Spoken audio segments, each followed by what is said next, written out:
It's really a pleasure to welcome Larry and Catherine to Ore Deposits Hub to speak on something slightly different to our average topic, let's say, but still something that's super relevant to us in all sectors on a day-to-day sort of basis. So Larry Meinert is a research affiliate at the Colorado School of Mines, and for the past 20 years, he's been the editor of scientific journals, first for Mineralium Depositor and presently Economic Geology. Previously, he was a Deputy Associate Director for Energy and Mineral Resources at the US Geological Survey, following a successful academic career at Smith College and Washington State University. He's worked as a consultant for major resource companies, wineries, and vineyards in more than 50 countries, and is currently a leader in the emerging field of space resources. It sounds like we should invite you for a few more talks, Larry. He has a PhD degree from Stanford University and a BA from Carleton, both in USA. In his spare time, he operates a small home winery specializing in barrel-fermented Bordeaux-style blend of Cabernet Sauvignon, Carmenere, and Malbec. He's a published photographer, avid cook, and also runs marathons.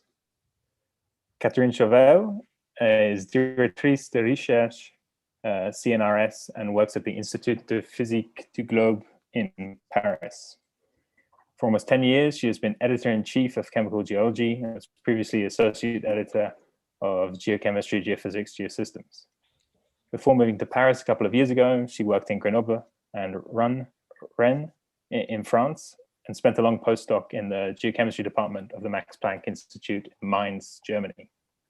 She advises several students and postdocs and is now leading a European project, ERC-ADG, that focuses on the processes allowing early Earth materials to survive in a convective mantle. So those are the introductions. Now I'll hand over to you, Larry and Catherine, and see you in 30 minutes or so. Well, welcome everybody. This should be an exciting time because we're not going to talk directly about the usual topics of ore deposits, but some of the journals and the processes for how you publish the research that many people are involved in. Catherine and I are editors of journals that in some ways are very similar and in other ways have some significant differences. So we'll try to give you a feel for how all that works. We're going to cover these 6 topics: the history and process of publication, what makes for a good manuscript, impact factors, open access, predatory journals, government mandates, Plan S. All these different things kind of go together in different ways. So we'll try to describe each one. And then during the question period at the end, I think it'll be better to dive into some of these in more detail. So starting off with the history, this is generally agreed to be the world's first scientific journal, the Philosophical Transactions of the Royal Society of London, publishing authors that you may have heard of like Edmund Halley and Isaac Newton. And this journal is greatly different than present-day journals. The first issue was 16 pages long, and it was not peer-reviewed in any normal sense. In fact, most people are surprised to learn that peer review actually did not exist until the 1970s. There's a great story about Albert Einstein submitting his paper on gravitational waves in the 1930s to the leading journal in physics. And because it was so strange a topic, the editor actually asked for advice from somebody about, does this make sense, these gravitational wave things? And Einstein was so irritated that somebody would ask about another opinion for his paper that he withdrew the paper from the journal. Okay, so we have a much different system now. Modern peer review dates from roughly the 1970s. And ironically, it came about because of congressional interference with the publication process in the United States. I won't get into that, but if you want more details about all that background, there's a chapter in the Geochemical Perspectives issue in last year in April that goes into it in more detail. So this is the general process for a journal. At Economic Geology, we get about 300 manuscripts a year, and because each manuscript is reviewed and handled several times, the total traffic is somewhere in the order of 600 to 900 manuscripts a year. Chemical Geology is about 3 times larger, about 900 submissions, and journals like Nature and Science are an order of magnitude larger than that. Okay, tens of thousands of of articles. So I'll describe very briefly how the system works for economic geology, and then Catherine can describe how it works for chemical geology. Some things are similar, some things are a little bit different. So it starts off with a manuscript submitted by an author or a group of authors, and that comes to the website for the journal. For economic geology, that's the editorial manager system, a software platform that hosts several thousand journals around the world. And so when that manuscript first comes in, I take a quick look at it to make sure the topic is appropriate for economic geology. It should go without saying that the topic should have something to do with economic geology, but we get manuscripts about sheep, about coal, about all sorts of different topics. And I clearly didn't read the instructions to authors. So those are pretty easy to deal with. We just send them back. Thank you very much for this fascinating account, but nope, no can do. I also look to make sure that the authors have followed the instructions to authors. You know, is it formatted correctly? Are the references in the proper format? It's fairly common for somebody to submit a manuscript to another journal where it didn't fare so well, and then submit it to economic geology, which is not a problem to do that. That doesn't prejudice things at all.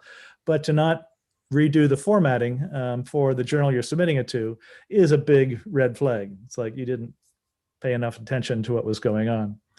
The final thing I look at that initial stage is this manuscript likely to make it through the review process? I don't want to waste reviewers and editors' time on things that really don't stand a chance of getting through. Okay, and so for economic geology, that's about half the manuscripts that are submitted that fall by the wayside for one of those hurdles. For manuscripts that are reasonably sound, the next step is they get assigned to an editorial board member.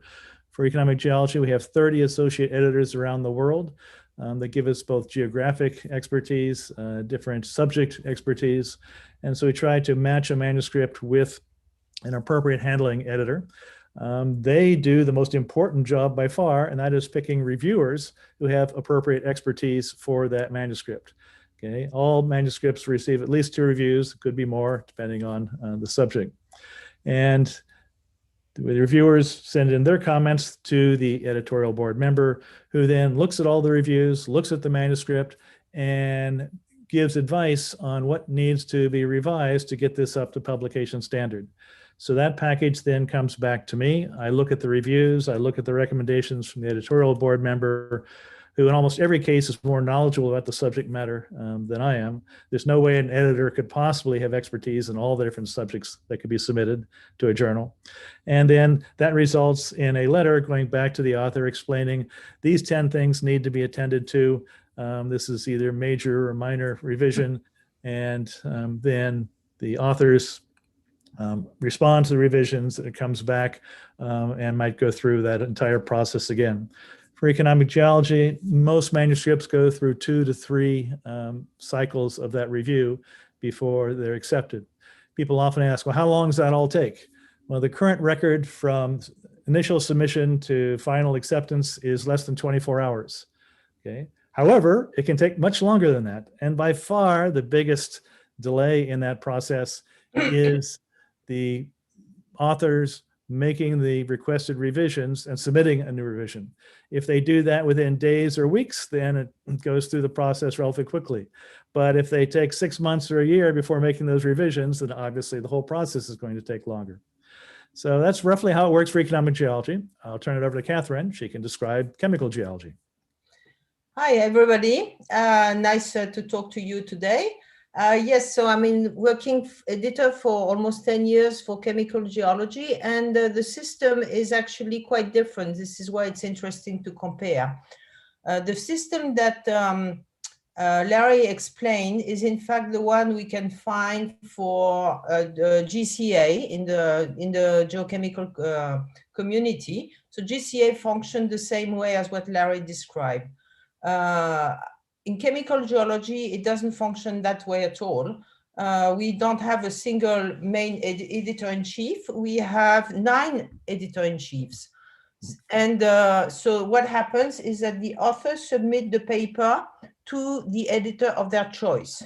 So in principle, they're supposed to choose the editor as depending on their specialty, because the range of specialty is large, from low temperature geochemistry to high temperature geochemistry, with some people specialize in cosmochemistry, for example. And so the author picks the editor. The editor receives a number of paper, and I typically receive about 100 per year. And so, as Larry explained, I do check the paper. And if it's out of the aim of the journal, I usually reject it right away, and explaining that the focus of the paper is not related to what chemical geology does. In chemical geology, we also have an editorial board, but the editorial board doesn't play the same role. This is a group of people with a high profile, and we use them as editors. We use them to provide reviews when necessary, when we think that it's good to have the review from such a person. So we editor ask for usually 2 reviews.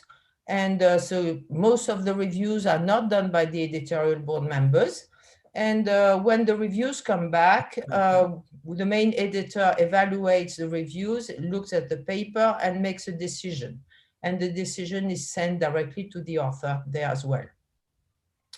I think that's the similarity and the differences. I hope I didn't forget anything. So I pass on to Larry again. Okay. So let's talk about reviews for a second. To some authors, a good review is short and only has positive comments. This is the best manuscript I've ever seen, publish it. Okay, that is referred to by editors as a non-review. Okay, what we're looking for in a review is a thoughtful and critical analysis of what's being presented. Okay, and by critical, I don't mean negative. I mean evaluating whether the conclusions follow from the evidence, etc. And a critical review is detailed and identifies both problems that need to be fixed and suggestions for how to fix them. In other words, the review is there to assist the authors in making the paper as strong as it can be. The review is not a gatekeeper for deciding this manuscript can't be published. The reviewer's job is to figure out how to help the authors get to where they need to be. Okay, editors are quite experienced at reading through reviews. We see hundreds, if not more, every year. And so it's pretty easy to filter out things like bias and personal attacks. And many authors get really concerned that, oh, this reviewer really hates me or doesn't understand the subject. And although both those might be true, we're quite used to dealing with that and getting on to the most important thing, which is to make sure that the paper is as good as it can be. Probably the biggest single problem with most papers is just a lack of focus. It's very easy when you're doing a study to get caught up in the details because you know exactly why you did the study and exactly what's going on. And so it's very easy to actually never get around to saying, here's what we're doing. Okay. So what makes for a good manuscript? I've just got a couple bullets here to go through relatively quickly. So here are things that increase the likelihood of a favorable review. Okay. First is a clear statement of the problem. This is different than describing what was done. That will be self-evident from the paper, but rather it focuses on why it was done and why it's important. Again, many people get so wrapped up in their study that they never actually explain why this is necessary to even do in the first place. So making sure that that comes through loud and clear is really important. And it's very difficult for people in their first couple of scientific papers to step back enough to do that. Here's another one. Shorter is almost always better. Okay, there's a common tendency to include everything that was done, particularly from the first publication of a PhD thesis, because I did it. I collected this data, so I've got to put it in there. Okay, what needs to go in there is what's necessary to support the conclusions of the paper. There's a lot of things that were done that are really useful, but they don't need to be in that particular paper. So a useful mantra, if in doubt, leave it out. Organization. Okay, again, it's very difficult because you're so closely tied into the study to be able to see the overall forest for the trees. So here are the things that need to be there. A statement of the problem, okay, what was done, and the conclusions that are supported by that data. If the reviewers and the editor can't follow that logical sequence and get lost in pages or paragraphs of methodology, they're just going to lose interest and the paper is going to go nowhere. So again, the review process is to try to help you make the paper as clear and get as wide an audience as possible. Critical review and revision is essential for any quality publication. Many people assume that really famous authors, like in economic geology field, say Dick Silito, that they have a magical talent. They just write things that are just beautiful coming right off their fingertips or their tongue. And although Dick is really, really talented, nobody does that. It's always a function of revision, revision, revision. So if you get nothing else from this talk, the most important thing you can do is to make sure that your manuscript is critically reviewed by other people before you submit it to the journal. You want to have problems identified before it gets to the reviewers, because you don't want to irritate the reviewers with simple mistakes that somebody should have picked up along the way. Okay, things that decrease the likelihood of a favorable review and may even prevent publication. A common problem these days is splitting up a single study into multiple papers. Okay, and for those of you who are still in universities, you probably have pressure from your professors to actually do this. They want to see 2, 4, 10 publications coming out of your PhD as a way of assessing whether it was really any good. Okay, from the editorial point of view, this is actually a negative factor, because these things that are split into smallest possible pieces are very difficult to review because you need the information in some of the other pieces. So this general process, there's names like shingling and salami slicing, are viewed as a negative by most editors and reviewers. You need to have the information in the study that allows you to fully evaluate that study. Okay, you need to pick the right journal for the study. So for the 2 journals in question, there's no point in submitting a regional geologic study to chemical geology. That's not their focus. And there's no point in submitting a manuscript that's mainly geochemical data to economic geology without the geologic context and a clear scientific question. Okay, and for some countries that have great analytical facilities, but perhaps not the history of scientific publication, just because you have data doesn't mean you have a publishable study. And to reanalyze data that's already out there without explaining why you need to redo it is a significant problem. Okay, referencing. Okay, I'll come back to this later on when we get into impact factors, but inadequate or inappropriate referencing is an important problem. It's important to acknowledge, obviously, the work that's come before you, but that's different than listing every single publication that is relevant. In a PhD thesis, sometimes you attempt to review the important literature in the field, and that's fine, but that's not the function of a scientific paper. So another useful guideline, you need to cite something, the first, best, or most recent, not a list of 10 or 15 different publications that have some relevancy. Okay, Catherine, do you want to say anything else about manuscripts from your experience? No, I don't think I have much to add. You already made the major point. I mean, to me, what's very important is the focus of the paper, that it has to fit the journal. I mean, this is a key issue. We will talk about the impact factor just afterwards. And this is a way that a lot of people function. They go down the list of impact factors, but this is not the aim of the game in the journal. So I think we can move on to impact factors. Okay. So impact factors are widely viewed by people with experience as being somewhere between totally useless and mostly useless. Okay. And this is a pretty harsh assessment for a lot of people who want a simple number, whether they be deans at universities or tenure committees who like to boil everything down to a number. And I'll explain a little bit about why impact factors can be easily manipulated, and it's very little correlation between impact factors and quality. There's many publications I could cite. This is one where whole groups of different scientific editors and researchers came together and published an analysis of why impact factors are distorting what's going on in science. Okay, so this has been recognized for a long time.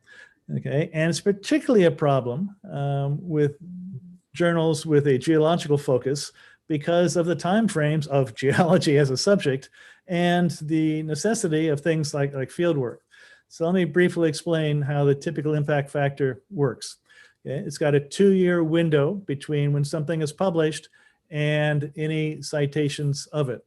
So imagine that you have a paper that's published in the first versus the last issue of the year. That one in the last issue of the year only has half the window left, 1 year.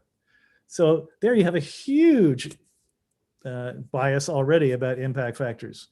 If it's a geological field study and somebody reads your paper and says, wow, that's really great. I'm going to go off and study the X deposit and spend 3 months in the field and write up my work. By the time I publish it, the impact factor window is gone. And so there's these huge differences in impact factors between different types of journals. Generalist journals such as Nature or Science have really high impact factors that come primarily from the biological and medical fields, where the turnaround time tends to be hours or weeks. For those who've been following the pandemic and the COVID research, there are things that are put into field trials within days of something being published. Really, really different than geological journals. Okay, there's a real problem with both journals and manuscripts, particularly from certain countries that I won't get into the details of, that are basically self-citing. Okay, there are poor authors who are handed a list of papers they need to cite by their supervisor, and this very quickly distorts the whole field. To give you an example, if a paper in a journal is cited 50 times, it's going to have an impact factor within the 2-year window of 50. And if you have a few of those papers in your journal, it's going to increase the impact factor of the whole journal. And if all those citations came from your university, it doesn't take a rocket scientist to figure out exactly what's going on there.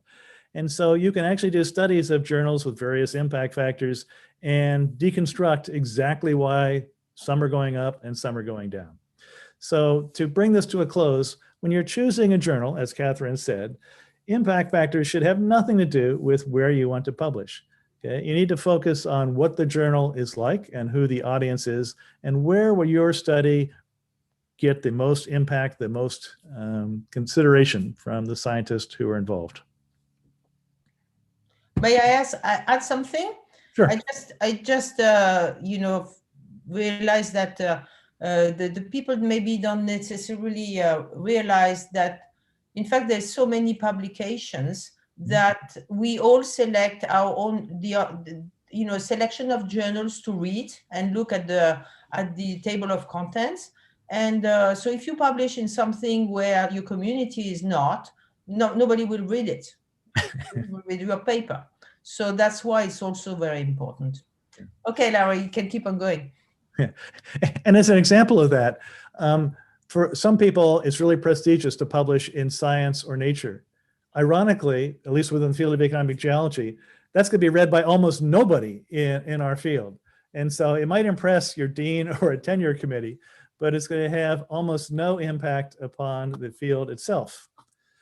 Okay, so moving down the line, open access. Okay, this is a very important topic for this crowd, and I'll try to go through it relatively quickly.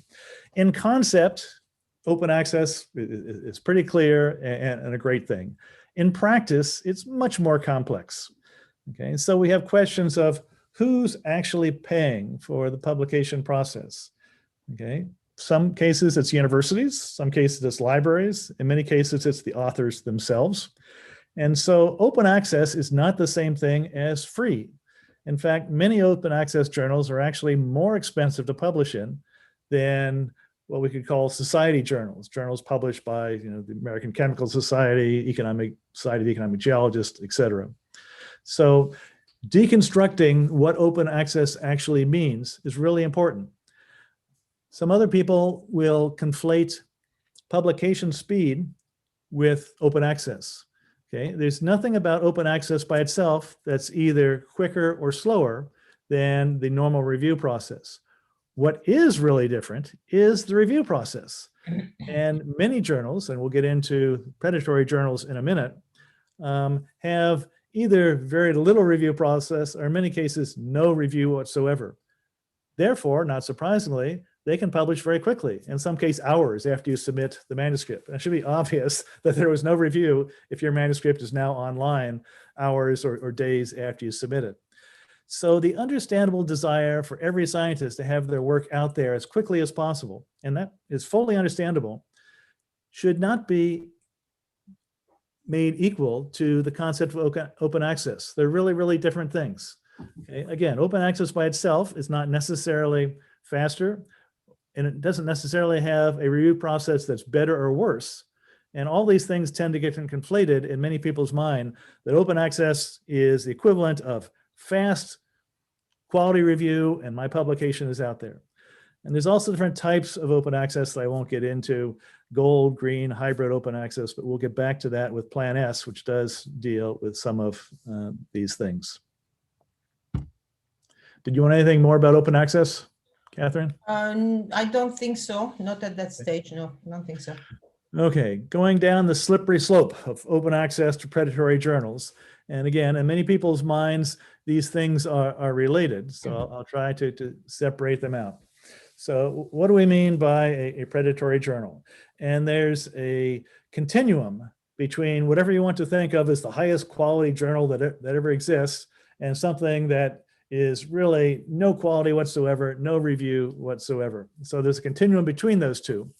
And so there's no hard and fast definition for what is a predatory journal. But here are some of the essential questions you want to ask and look at. The first is the quality or even the existence of critical review. Okay, and so this is the first thing that I would look at in trying to assess any journal. What are their review policies, both as they claim they are and what they are in reality?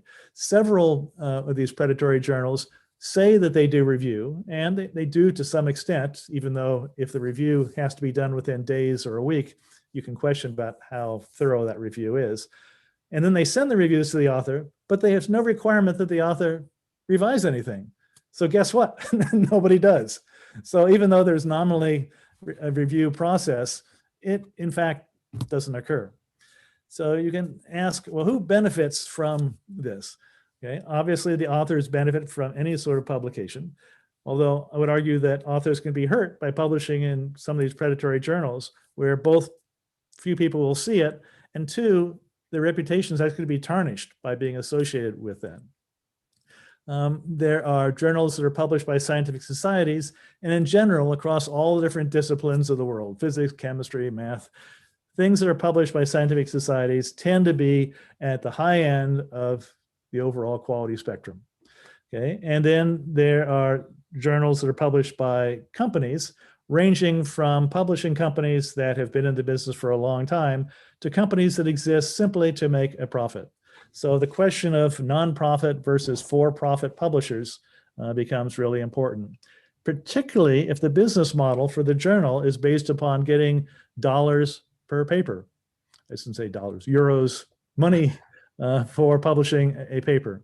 And again, these are non-trivial amounts. For most of the journals we're talking about, the cost to the author is on the order of $1,000 to a couple $1,000s. For some of them, for Science and Nature, they're now up in the stratosphere, more than 10,000 euros for the cost of publishing. And so you have to ask, if the business model is based upon getting money for the publication of a paper, what is the incentive for getting quality reviews and trying to maintain a quality standard? Okay, so the thing that you should be concerned about in looking at a predatory journal and invitations from them is who's benefiting from this. If you are a really well-established author, that journal probably wants you to be there because that's going to help their reputation. But I would argue it's going to hurt your reputation. And many of you probably have gotten invitations, and I'll show you examples of this, to be a guest editor for one of these journals. And that sounds really good, sounds prestigious. And again, they're writing on your reputation to make their journal and to make their money because their bottom line is getting paid for those articles. So this is an example of one of these requests to join an editorial board. I've deleted the name of the journal. I get these probably several times a week from different journals. I should put journals in quotation marks to join their editorial board. And you can see what the privileges are there at the bottom. quickly increase your visibility in your specialized field. Sometimes I get these from journals that have absolutely nothing whatsoever to do with anything I know anything about. The medical journals, it's unbelievable the invitations you get. Nanotechnology. Nanotechnology, that's another one.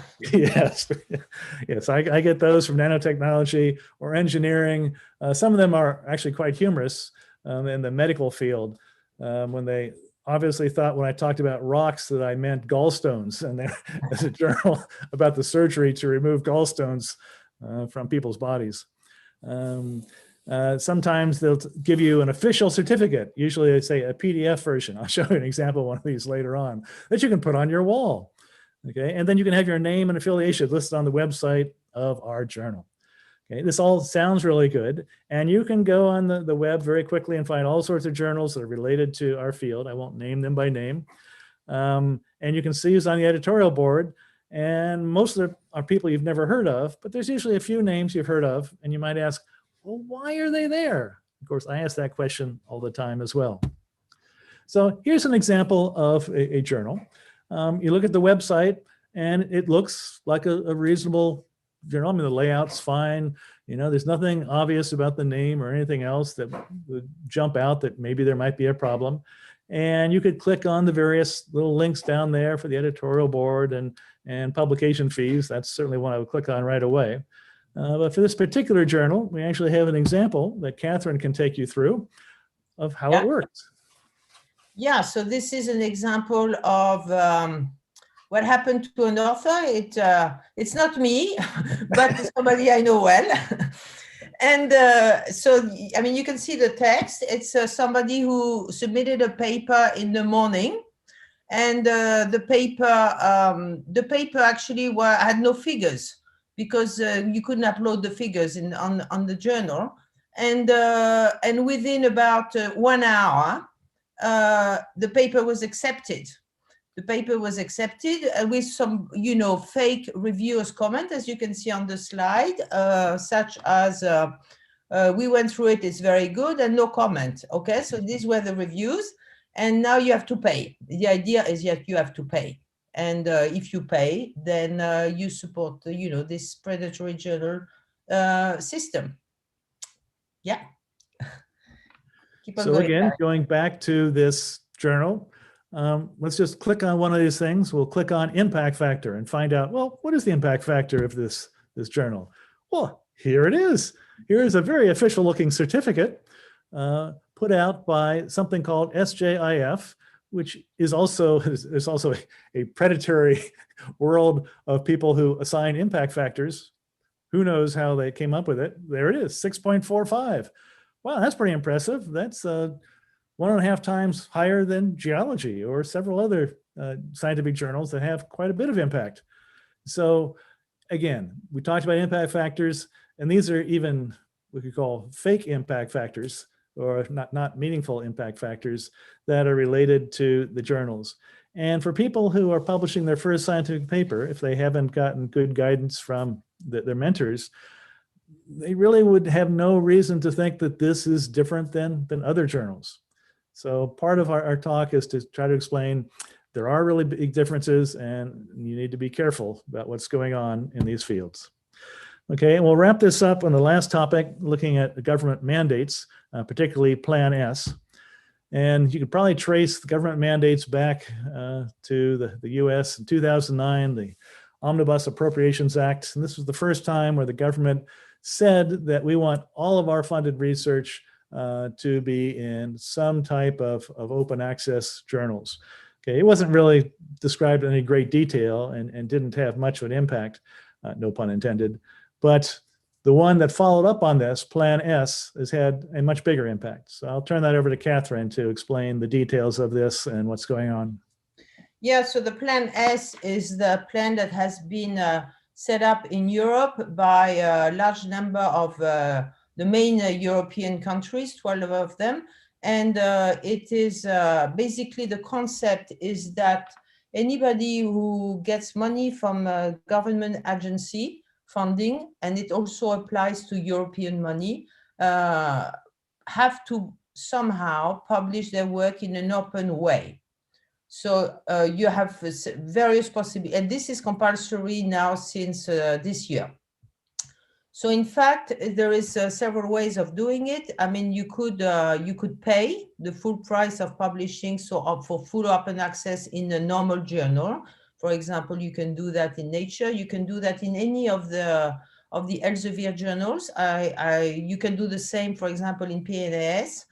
And so you pay that's what we call the gold, the gold ticket.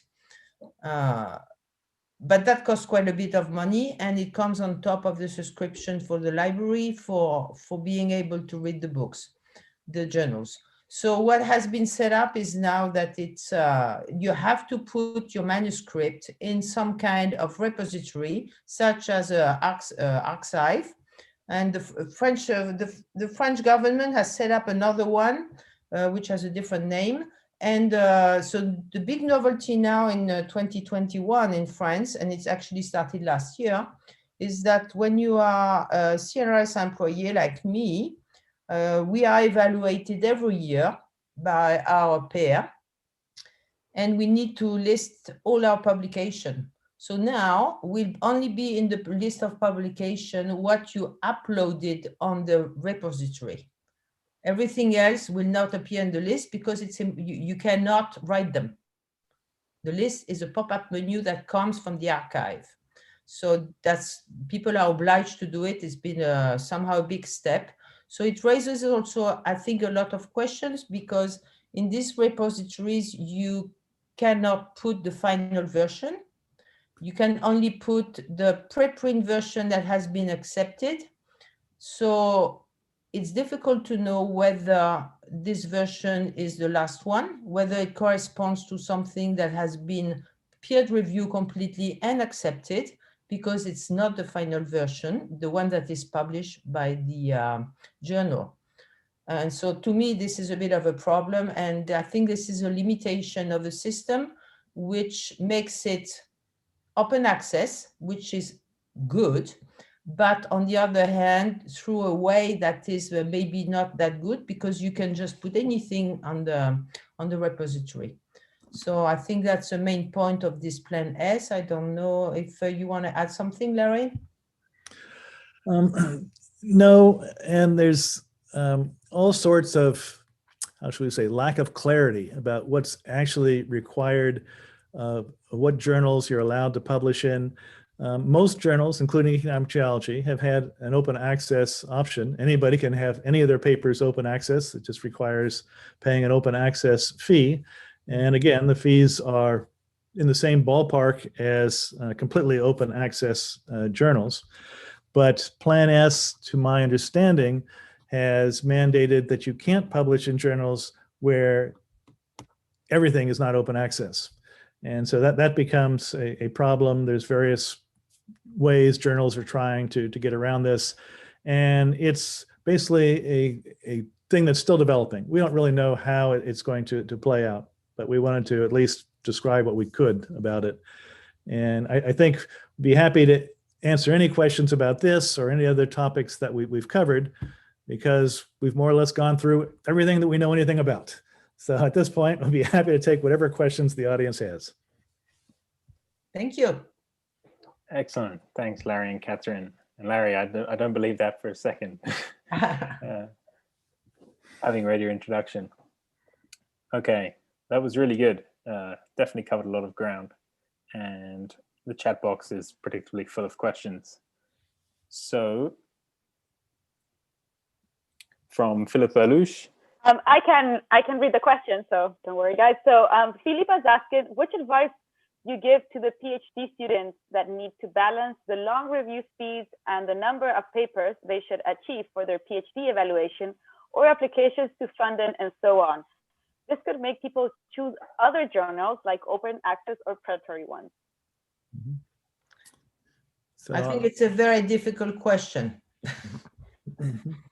I think it just shows the whole problem. I understand when you are a PhD student, you want to have papers published quickly and as many as possible. But you know, it's always to, you know, it reduces the quality. And I think that the evaluation process now to get jobs and so on are changing. The number of publication is getting less important, and the quality of what's been published is getting more important. So I hope we're going to move forward this way in the future. Larry, you want to add something?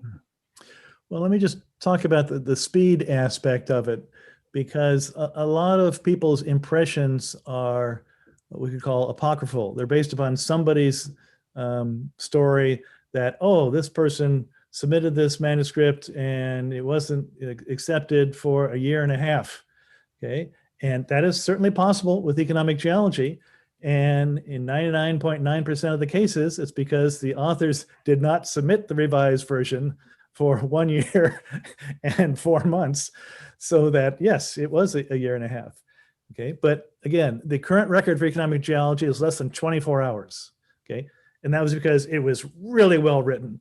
And we were able to get really knowledgeable reviewers who read it, had a few comments. They were immediately turned around by the author, and bing, the next day it was accepted. So that is certainly possible. It's unlikely for your first publication out of a PhD to go that quickly, but I would argue it's in your best interest to publish the best possible paper. And this is really difficult for human nature to get through, because you wrote it, it's your baby, you think it's the most beautiful thing that's ever been produced. And I'm sure for most people it is, but trust me, my first one was not the most beautiful thing I've ever produced in my life. And a good reviewer is your best friend. So the best thing you could possibly do, my personal advice, is publish a really strong, sound, integrated study that's going to stand the test of time, and 5 and 10 years from now will still be pointed to and cited as that's a really pivotal piece. Okay. But I understand the pressures to slice things up into, here's a paper on the oxygen isotopes, and here's a paper on the fluid inclusions, and here's a paper on, you name it, some other method for a given deposit, again, in the field of ore deposits. And although one can do that, I would strongly advise not doing it. Writing a nice, well-rounded paper that brings all these things together to present a coherent story is, in the long term, your best friend. But I understand the pressures, as Catherine said, and you've got to make the decisions you need to make. So we have an anonymous question here. Why isn't double-blind peer review the standard in earth sciences? So let me give one simple answer to it. It's pretty easy to have meaningful double-blind in certain fields. Okay.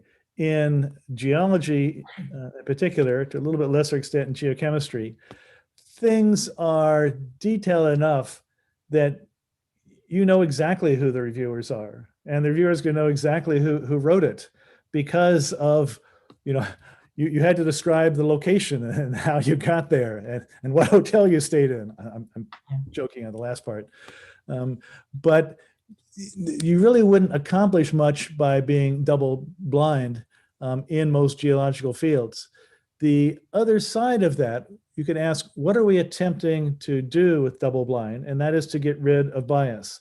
Now, if the question is there bias in the review process? There certainly is, because we're dealing with human beings.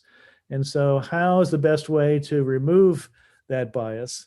And from the point of view of an editor, one of the responses I always give is that for almost every paper, except in my own particular specialty, which I never handle if it's in my own specialty, I am basically an impartial observer. Okay, in an American phrase, I have no dog in this fight. Okay, it really is not important to me whether this paper is published or not. It's important about whether it's a high quality publication. So my attempt to get through the reviews, which may well be more biased because they have a certain point of view, almost everything published in economic geology, I'm not an expert in that particular subdiscipline. So I'm just reading through the reviews and saying, is that reasonable? Does that make sense? And in most cases, I don't even know who the author is. And I mean that in the sense of, that's not what I'm thinking about. This is the manuscript on my desk. I handle probably a dozen manuscripts every single day. When I wake up, this is what I do before breakfast. I read manuscripts. And so here it is, and it's got a name on it, but unless you're a personal friend of mine, and I have very few of those, the name's not going to mean anything to me. And so in that sense, it is a double blind. I simply don't know. It's a manuscript, and I'm reading the manuscript, and for all I know, this person is somebody that, you know, I met somewhere, but most likely I wouldn't know. Yeah, maybe I can just add one thing for the field of geochemistry. Geochemistry basically, as everybody knows, consists in producing chemical data out of rocks, usually, or waters. And so it has to be done in the lab. And therefore, I do not see how you can not say where it's done. I mean, this is part of the method for us, where it's done and how it's been done. So I don't see how the author could be blind. I mean, you know, blinded authors, because everybody needs to know where it's done, because this is a compulsory part of the field. You explain how you obtain your data. Excellent point, Catherine. I'd never actually thought about that. So we have another question from Jeff Hedenquist. So how can journals improve the turnaround time if the delay is not with author, but with reviewers, etc.? Maybe I can make a comment about that. One thing that creates quite a lot of delay is finding reviewers. This is a major problem for editors. When everything goes well and it's a simple and good paper, you know, the first 3 people I ask to review the paper say yes. But for some of the papers, it's, you know, more ambiguous. And then, you know, I've been having paper where I have to ask for 20 people, one after the other. And considering that each of the reviewer has at least 1 or 2 weeks to answer, to say yes or no, or most of them, I mean, some of them don't even answer. So you wait until the end of the deadline. You can see that you multiply 20 times 2 weeks, it makes a long time. And this is the time it might take to find a reviewer. And that's one issue that we didn't talk about, but there is a problem of number of people who review papers. Mm-hmm. There is a lot of submission, but the number of people who can review is not that large. And so, you know, the basic rule I always tell my students or my colleagues is that if you publish 1 paper, you got to review at least 3. And this applies. So if you publish 10 papers in 1 year, it means you have to review 30. And if you review 30 papers, it takes a lot of time. So, you know, the people with a lot of experience, you know, get saturated with your review request. So they also sometimes takes a little more time.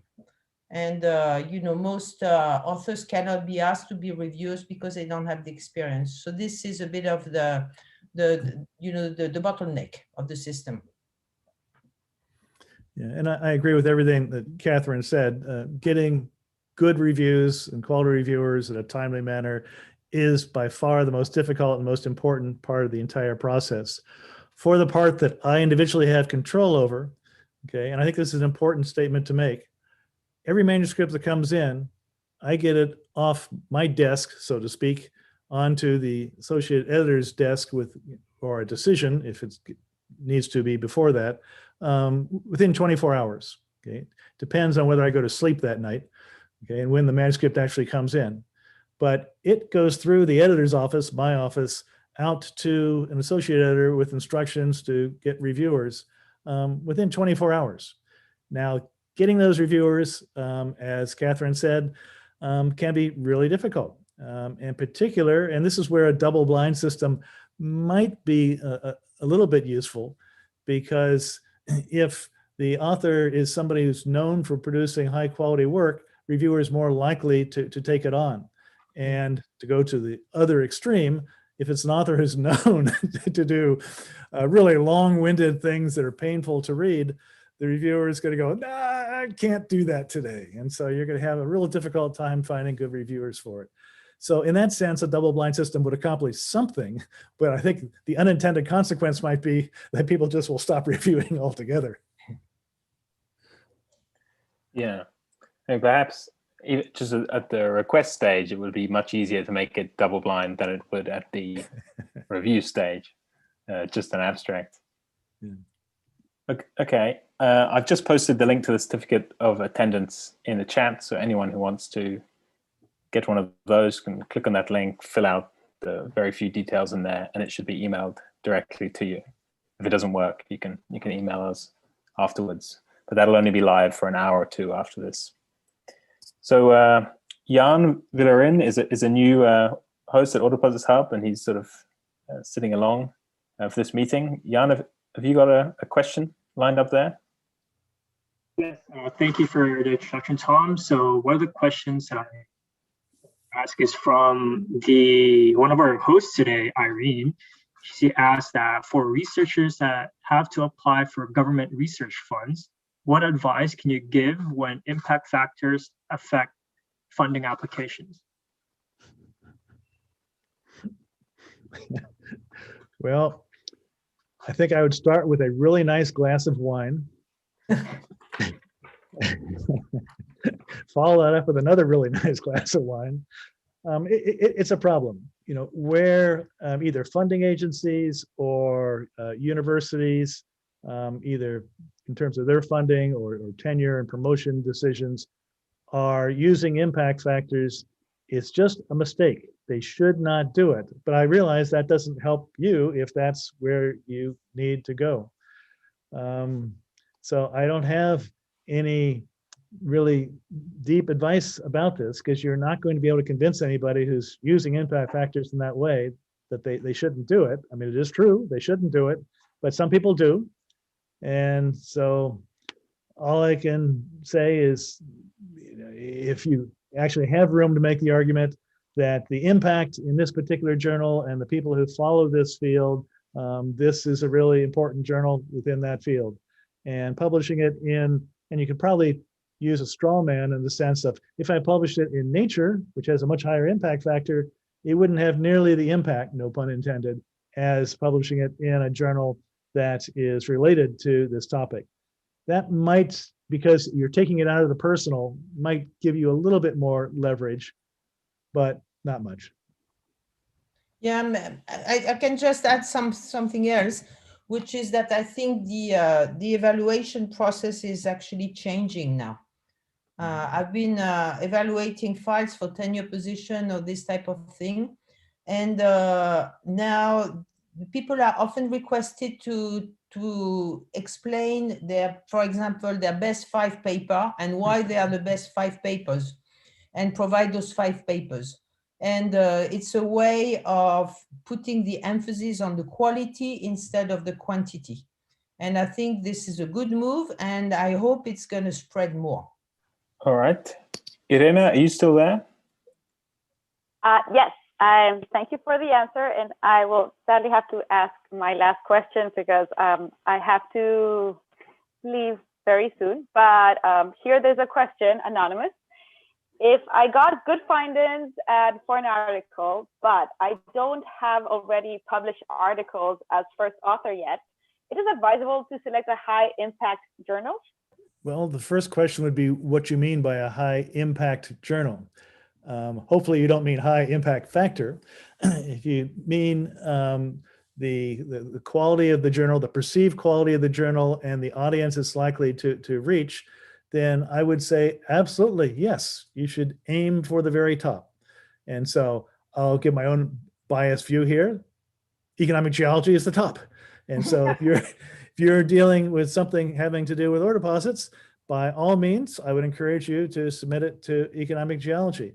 Okay, the fact that we do really rigorous reviews, something I'm quite proud of, is a plus. Okay, and it requires that you have enough confidence in what you've done to say, I want that really critical review, because when I publish in economic geology, I'm going to feel really good about life, and Larry's probably going to buy me a glass of wine, and life will be good. Okay. Give me a second. So Irene's checking out, but me and Jan can hold the fort. We have a question here from Hossein Jude. Hossein, would you like to unmute yourself and ask the question yourself? Yeah, thank you so much for the talk. Yeah, so I ask the first question is about the plagiarism. So I know that the journals make the process, but as a PhD students and first researchers, so we don't know which software to use as a free before submitting the paper. So what do you suggest? And the second is in choosing the reviewers. So sometimes I feel that some professors but get into retired or near into retirement, but they are really well skilled to the topic that I want to send the paper. Is it better to choose them as a reviewers, or it's better like young researchers in your opinion? Thank you so much. I'm not sure I followed the first part of the question, so let me answer the second part. Authors are welcome to suggest reviewers when they submit the paper, and they also are welcome to suggest people they'd prefer not to have review it for a variety of reasons. Those are looked at when we make decisions about who should be reviewers. We don't necessarily do either one of them, but we certainly do look at it. The question of whether either you would suggest or we might pick a really established author, who's presumably elderly, or somebody who's young and has just published some new exciting stuff. We're probably going to go for a mix of that in our particular journal.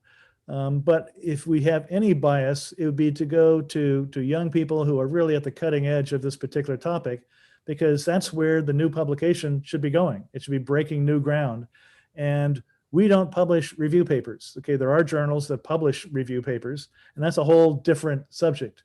So since we're not doing review papers, what we really want to focus on is new exciting research, and therefore the most appropriate people to evaluate that new exciting research are people who are doing new and exciting research themselves, okay? Which doesn't preclude somebody who's been in the field for decades, but if everything else being equal, we're probably going to go with people who are closer to the cutting edge of what's going on.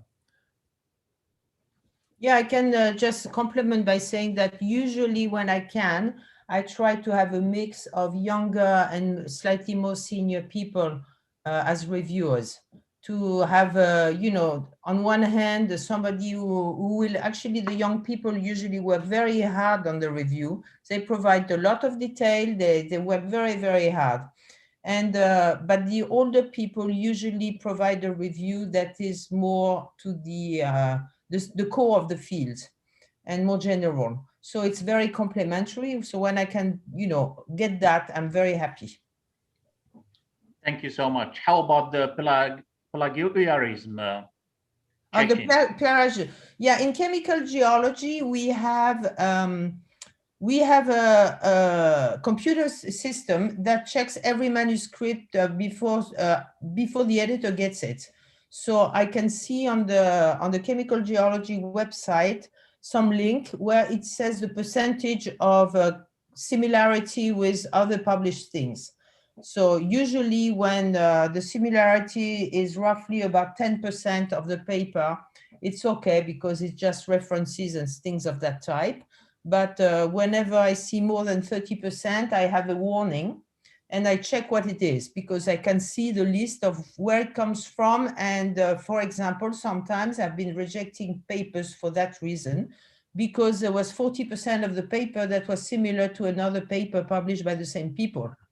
And so in that case, I rejected for, basically not publishing anything new compared to what they'd done before. So but sometimes you have full paragraphs, sometimes you have almost a full chapter. And so these are the extreme cases, but it's checked systematically, at least in the Elsevier web system. I don't know about you, Larry.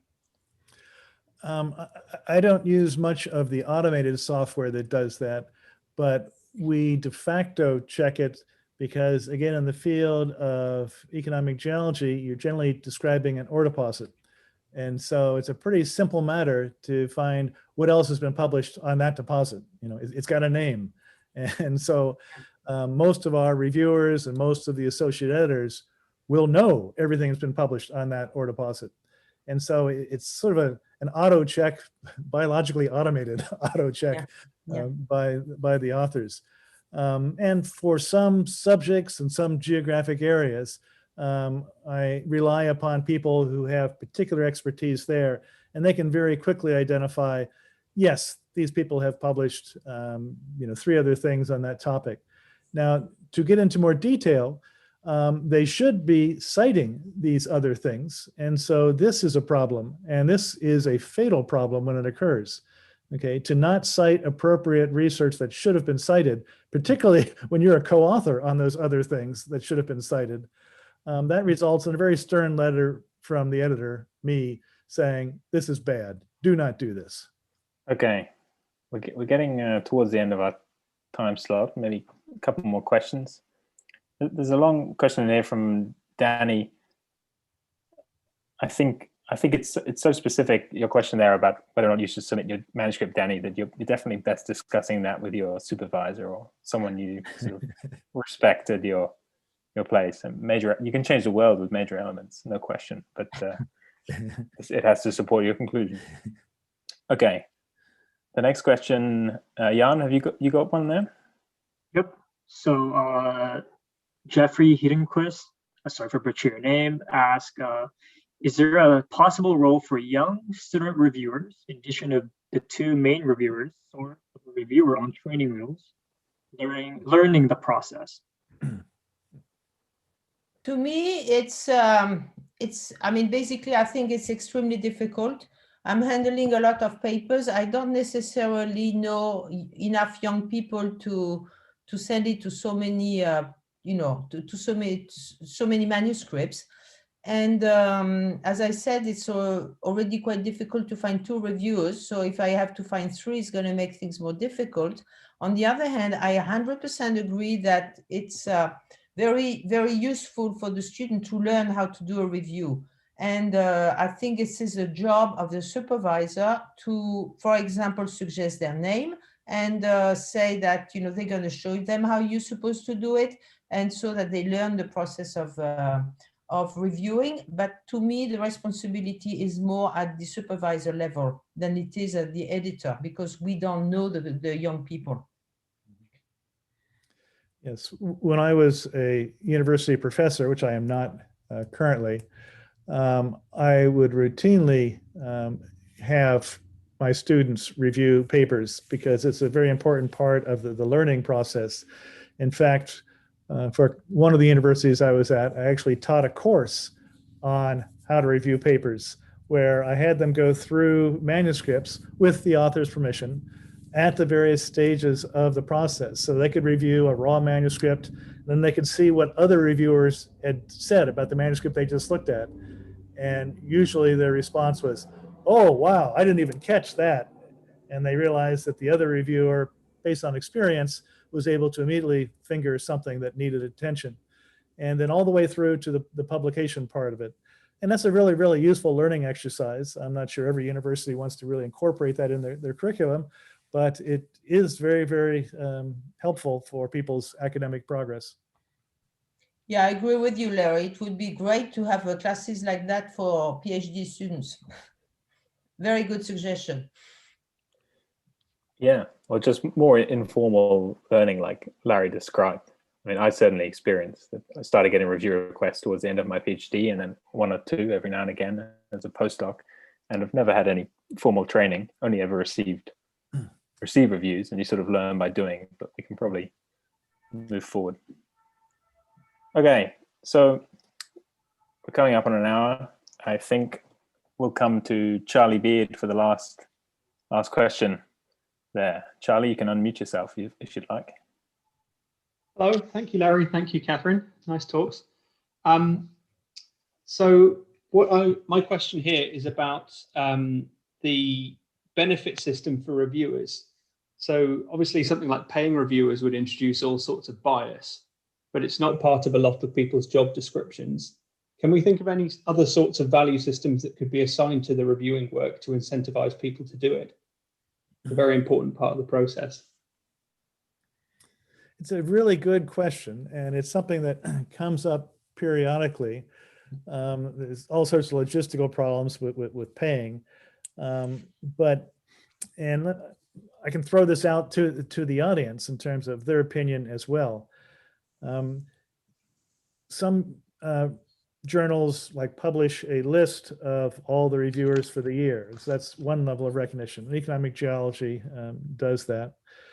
Some journals acknowledge sort of super reviewers or honorable mention high quality reviewers. Of course, one of the difficulties with doing that is if you're not mentioned, it can have a negative consequence to that.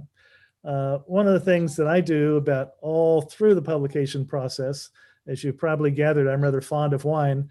And so whenever I'm at a scientific meeting and either my editors or reviewers are there, I treat them to a glass of wine. And for most people, that is far more rewarding than a paper certificate telling them they did a great review.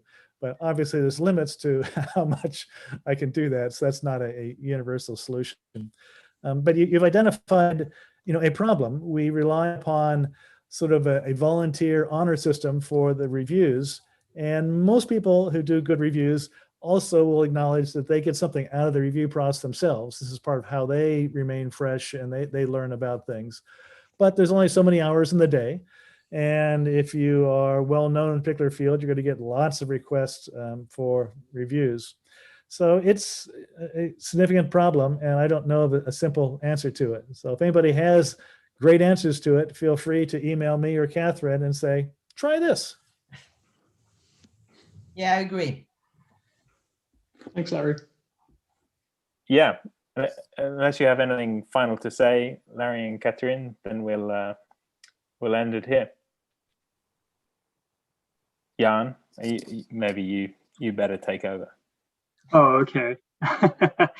Sorry if Tom's connection is wonky right now, but again, thank you for everyone that's attending to today's ODH talk. Thanks to Ms. Catherine Chauvel and Mr. Larry Meinert for your talk today, and it was very insightful. And you guys should have a great day, and look forward to the next talk, which is not next week, but 2 weeks from now. So see you guys. Have a great day. Thank you very much. Bye-bye. Bye-bye.